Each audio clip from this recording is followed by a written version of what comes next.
Dolly Parton has officially turned 80. Can you believe that? If you ever needed proof that age is just a number, she's making a pretty convincing case. That's not what I'm thinking about. I think, what? I'm going to be 80? They're going to celebrate me being 80? To mark the milestone, Dolly gave fans a rare peek into her birthday celebration with a photo dump shared on January 19th, and it was everything you'd hope for. Set to her own song, Light of a Clear Blue Morning, the Jolene singer appeared radiant and playful, tasting frosting off a butterfly-shaped cake and blowing out massive 80 candles.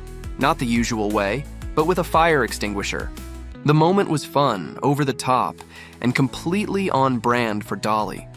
I know who I am, and I don't try to be nobody else. And the outfit? Pure Dolly magic.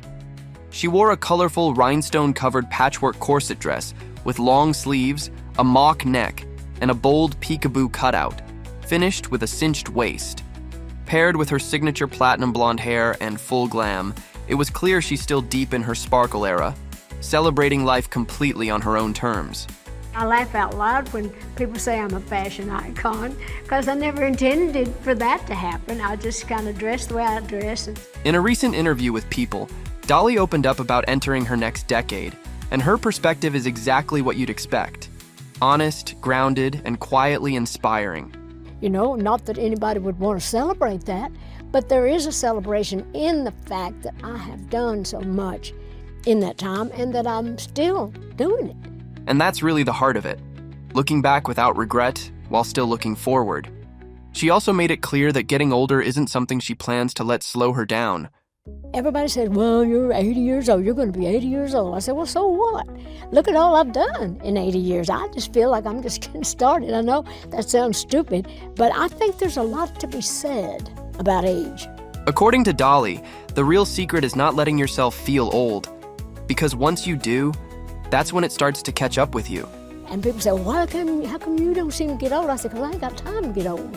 I ain't got time to dwell on that. Health-wise, Dolly also put fans' minds at ease after postponing her Las Vegas residency last fall. Addressing the online concern with her signature humor, she joked that people seem to think she's much worse off than she really is, before reassuring everyone that she's doing okay and very much still here. As always, she wrapped it up with warmth, telling fans, "I love you for caring and keep praying for me." As she steps into this new decade, Dolly says she's taking life one day at a time. So I don't know what I'm going to be doing tomorrow. New things will come. I'm open to God every day, and whatever comes, I'll give it my best. And honestly, that's the kind of attitude we could all use a little more of. Dolly Parton was born in a 12-sibling family in the Appalachian Mountains. The people in the area were very humble, so much so that they could not pay their doctor with money. When the singer was born, her father paid the doctor who helped deliver her with a sack of cornmeal. Parton has joked about the situation in interviews, saying, "I've been raking in the dough ever since." Dolly's 2-room home was too small for 14 people, so up to 3 or 4 children had to sleep in the same bed every night. Parton revealed that the younger children used to wet themselves at night. However, she didn't change the sheets because that was the only warm thing we knew in the wintertime. During the winter, the family also had to wash themselves using a water-filled pan.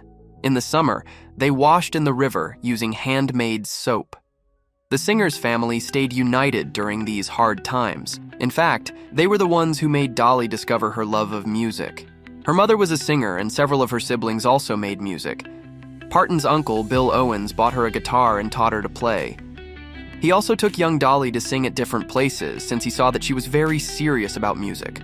Parton would sing to the chickens, pigs, and dogs in her house and imagined being out in a bigger world. "I love my people, I love my home, but I just wanted to do more," she explained. After graduating from high school, Dolly decided to go to Nashville to make a career in country music. During Parton's graduation, she and her classmates made little speeches talking about the future. When it was Dolly's turn, she got up and said, "I'm going to Nashville to be a star." Her mates laughed, which embarrassed the singer. Years later, she understood that was just a big dream for a little kid. During this era of her career, Parton also found love. In 1964, she met her future husband, Carl Dean, outside a laundromat. The two married when the singer was only 20 years old. They went against the wishes of Parton's record label, which thought that being married would disrupt Dolly's career. The ceremony included only Dolly, her mother, and Carl. The singer wore a white dress made by her mother. As worried as Parton's record label was, the musician's career continued growing. Dolly started garnering attention as a songwriter after a couple of songs she composed became top 10 hits.